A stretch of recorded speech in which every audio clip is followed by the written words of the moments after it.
ese bariya abantu batuje, bariya baba bacecetse, bamwe mbese bavuga make, ubaziho iki mu by'ukuri? Cyangwa nawe ujya ubibeshyaho nk'uko abantu benshi bakunze kubikora? Ndagira ngo nkubwire ngo aba bantu bakomeje gushyira mu rujijo isi. Usanga bavuga bitonze kandi bavuga make, bagenda bucece intambwe zabo mu ibanga, ndetse ugasanga aho bicaye bakunda kwiyicarira ahantu hatuje. Nyamara byaje kugaragara ko aba bantu iyo yigaragaje agaragarana ibitendo kurenza undi uwo ari we wese mu bo baba bari kumwe. Abantu benshi bakunda gukeka ko aba bantu bari shy, mbese batinya, ngo ari abanyantege nkeya. Gusa aba bantu iyo bamenye neza ukabasobanukirwa, usanga ari we muntu mwigeze kuba mwahura wakataraboneka kurusha uwo undi uwo ari we wese. Uyu munsi ngiye kubwira ibintu 7 by'agatangaza kuri bo mu buryo buri psychology. Nibwo urahita umenya ko aba bantu burya ari abantu badasanzwe. Urahita ubona ko ikintu baba bacecekanye ari ikintu cy'agatangaza, ndetse aba bantu bacecetse burya mujye mubatinya, munabubahe. Ntuze gucikwa kimwe ku kindi, ngiye kubicamo nihuta kuko icya 7 cyo ni rurangiza. Kora subscribe niba utarayikora hano kuri channel yanyu Ibanga Entertainment. Twikomereze. Icya mbere twihuse cyane, abantu bacecetse batuje bavuga make ni abantu barangwa no gutekereza mbere yo kuvuga. Ni abantu batajya bavuga bibatunguye, ngo bavuge ibintu bibonetse byose. Uyu muntu ikintu ajya kuvuga cyose aba yagitekerejeho, ndetse ntago ajya avuga ngo kubera nta wundi wenda uri kuvuga, cyangwa se ngo avuge kugira ngo mwungikanye, ngo niba umaze kuvuga nawe avuge. Oya, we avuga igihe biri ngombwa, mbese kugira ngo bimufate umwanya we wo kubumbura umunwa ngo agire ikintu avuga. Aba agiye kuvuga ikintu gifite sense, ikintu cy'ingirakamaro. We ntago ajya avuga ibintu biraho, kumusanga abantu baganira ibintu biraho. Oya, aba agiye kuvuga ikintu gifite sense. Icya 2 ni abantu bazi gukontorora amarangamutima yabo. Niyo mpamvu uzasanga bigoranye cyane kubabona baseka mu buryo bworoheje, cyangwa se ngo ubone bararize, barababaye cyane mu buryo buri aho ngaho. Akenshi usanga aba bantu iyo bababaye cyangwa bishimye ntago bakunda kubigaragaza inyuma, kubera ko ibyiyumviro byabo batekereza ikintu mu buryo buri deep. Biragoye rero kugira ngo reaction ye uyibone inyuma.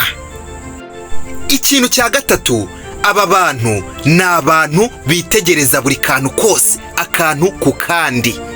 Cyane cyane buriya nk'iyo uri kuvuga barakwitegereza, bareba ibimenyetso ukora by'umubiri, kuko buriya guceceka kwabo baba barimo bakwiga neza, biba bibagoye kubabeshya. Buriya ushobora kubahisha amagambo, wenda mugiye muri kuvugana ugasanga ari amagambo utarimo kuvuga, nyamara imbaraga baba bifitemo n'uburyo baba barimo bakwiga, ntago wabahisha ibimenyetso biba bikugaragaraho inyuma, bo baba babibona. Uguceceka kwabo ntago ari ukubusa, ahubwo ni ubushishozi no kureba kure. Ikintu cya 4, aba ni abantu bakunda amahoro, bakunda umutuzo kurusha hahandi usanga higanje agakundi k'abantu, hahandi usanga hari abantu benshi, hari akavuyo. Ntago baba bashaka urusaku, ntago baba bashaka kuba mu gakundi k'abantu. Ibyishimo byabo biba ahantu hatuje, cyangwa se bari kumwe n'abantu nabo batuje.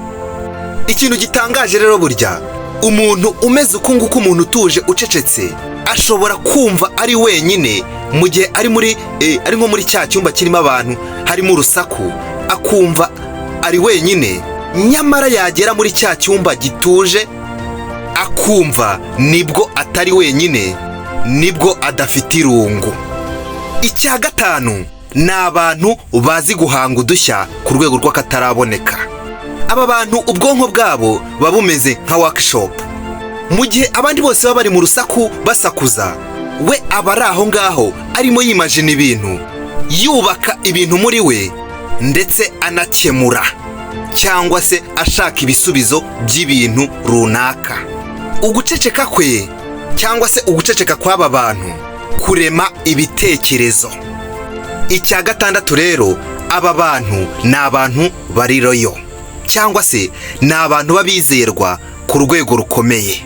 Uyu muntu rero nazakwemerera ngo winjire mu buzima bwe, uzamenye ko uri umuntu udasanzwe, uburya uburi special, kubera ko aba bantu ntago bajya bapfa kwizera umuntu mu buryo bworoshye cyangwa se ngo usange yakwisanzuyeho. Nibiba rero jya umenya ngo uri umuntu udasanzwe kuri we. Niba uyu muntu rero burya agukunze, aba ari rwa rukundo rwa nyarwo, urukundo rufatika kandi rufite intego. Niyo mpamvu burya guhomba uyu muntu ufite izi karite ntago buhombye amagambo, ahubwo buhombye isi aba bantu biberamo. Icya karindwi, aba bantu nubwo ubabona bagenda gutya, ariko baba bagendanye imbaraga zidasanzwe muri bo kandi mu buryo bwihishe. Ushobora kuba ubabona ukagira ngo ni abantu bari aho boroshye, ariko uzagerageze ubabaze nk'umuntu bakunda wirebere. Aba bantu ntago baturika nk'igisasu, ahubwo baza bahanagura burundu. Aba bantu kandi ntago bagaba igitero ku muntu, ahubwo bo bafata imyanzuro kandi ikakaye. Niyo mpamvu uyu muntu iyo ugize nk'ikintu umukorera kitamushimishije, ntago ari wa wundi uza ngo gusakurize cyangwa kubwire ngo byagenze gutya. Oya, afata imyanzuro, kuko ntago aba ashaka kugendera muri ako kavuyo, niho babera akaga. Kandi nanone iyo afashe umwanzuro akagenda, biba bigoye kugira ngo azagaruke. Ikintu gitangaje rero, iyo uyu muntu agiye akava mu buzima bwawe, nibwo uhita ubona ko kwa guceceka wamubonanaga kwari ingirakamaro mu buzima bwawe. Nibwo uhita ubona ko ubuze ikintu cy'akataraboneka. Ndetse buriya na Bibiliya irabivuga muri Izayi 30:15 ngo mu mutuzo n'icyizere niho imbaraga zacu no gukomera kwacu bizava. Mugende muhasome neza. Niba rero uri umwe muri aba bantu biberaho gutya batuje bavuga make, ntuzaterwe ipfunwe no gutuza kwawe no guceceka kwawe, kuko ntago ari imbaraga nke zawe, ahubwo ni ubwenge ndetse ni impano. Niba ubutumwa aricyo bugufashije, kanda subscribe ndetse unakore share, ubu butumwa bugere ku bandi, kuko wasanga hari nk'umuntu utazi iyi mpano yifitemo kandi ari gutya ateye. Nshimira namwe mumaze gukora subscribe, mumaze kwinjira mu muryango wacu hano Ibanga Entertainment. Muri abantu b'ingenzi cyane, ni namwe ibi byose tubikesha. Ciao, reka duhure muri video ikurikiye.